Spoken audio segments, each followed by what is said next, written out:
Hello everyone, প্রত্যেককে স্বাগত জানাচ্ছি আমার নতুন আরেকটি ভিডিওতে। তো তোমরা দেখতেই পাচ্ছ যে কত পরিমাণ পুঁইয়ের ডগা হয়েছে আর কি, পুঁই শাক। তো তোমাদেরকে এর আগে আমি ভিডিওর মাধ্যমে দেখিয়েছিলাম কয়েকটি পুঁই শাকের আর কি বীজ থেকে আর কি দানা থেকে এই সুন্দর ডগাগুলো কিন্তু তৈরি হয়েছে। তো এটা একটি বাঁশের মাচা আর কি, মাচা কিংবা জাংলাও বলতে পারো তোমরা।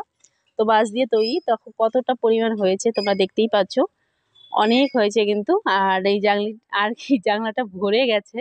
তো দেখো, ওই পাশের ছাদ থেকে ওরা দেখছে আমার ভিডিও করা। ওই রে, কি বলিস কি বলিস?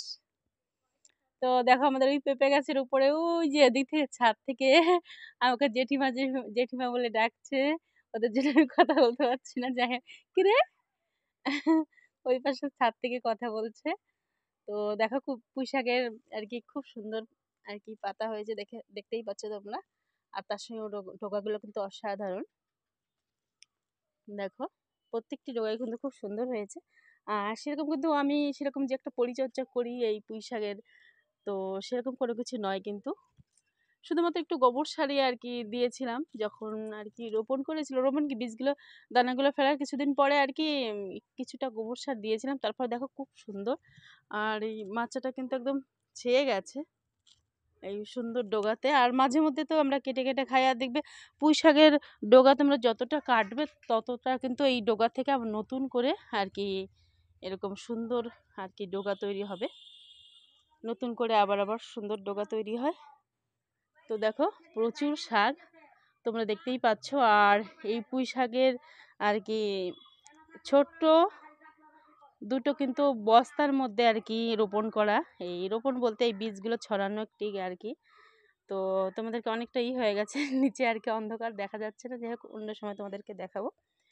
একটি বস্তার মধ্যে কিন্তু এই পুঁই শাক আর কি আমি বীজগুলো ছড়িয়ে দিয়েছিলাম, তার থেকে কিন্তু এত সুন্দর পুঁইয়ের আর কি শাক হয়েছে তোমরা দেখতেই পাচ্ছ। একদম ছেয়ে গেছে কিন্তু আমার এই আর কি বাঁশের বাতাটা একদম ছেয়ে গেছে, তোমরা দেখতেই পাচ্ছ। প্রচুর পরিমাণ হয়েছে কিন্তু, খুব সুন্দর।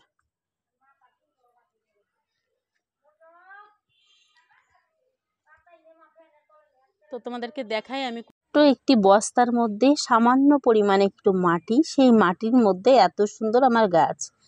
তো কয়েকটি বস্তার মধ্যে আর কি দিয়েছিলাম। দেখো, এরকম কয়েকটি বস্তার মধ্যে এত সুন্দর পুঁইয়ের ডগা তোমরা দেখতেই পেয়েছো। খুব সুন্দর, দেখো প্রত্যেকটি ডগাই কিন্তু খুব সুন্দর। আর দেখো একদম ছেয়ে গেছে আর কি আমার এই বাঁশের জানলাটা, বাঁশ দিয়ে তৈরি। তোমার আমার বাড়ির এক কোণে খুব সুন্দর হয়েছে কিন্তু, তোমরা দেখতেই পাচ্ছ। সেরকম কিন্তু পরিচর্যাও নেই, তোমাদেরকে আগেই বলে দিয়েছি, বিনা যত্নে এত সুন্দর পুঁই ডগা। তো তোমরাও চেষ্টা করবে বাড়িতে এরকম সুন্দর ছোটোখাটো একটুখানি জায়গা থাকলেই ওখানে এরকম সুন্দর করে আর কি পুঁই ডগা রোপণ করার জন্য।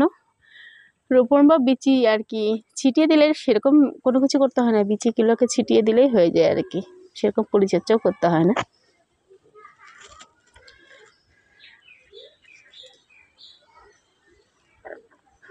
তো আমার ভিডিওটা এখানেই শেষ করছি। তোমরা যে যেখান থেকে আমার এই ভিডিওটা দেখো, ভালো থেকো, প্রত্যেকে সুস্থ থেকো, প্রত্যেকের সুস্থতা কামনা করে আমার ভিডিওটা আমি এখানেই শেষ করছি।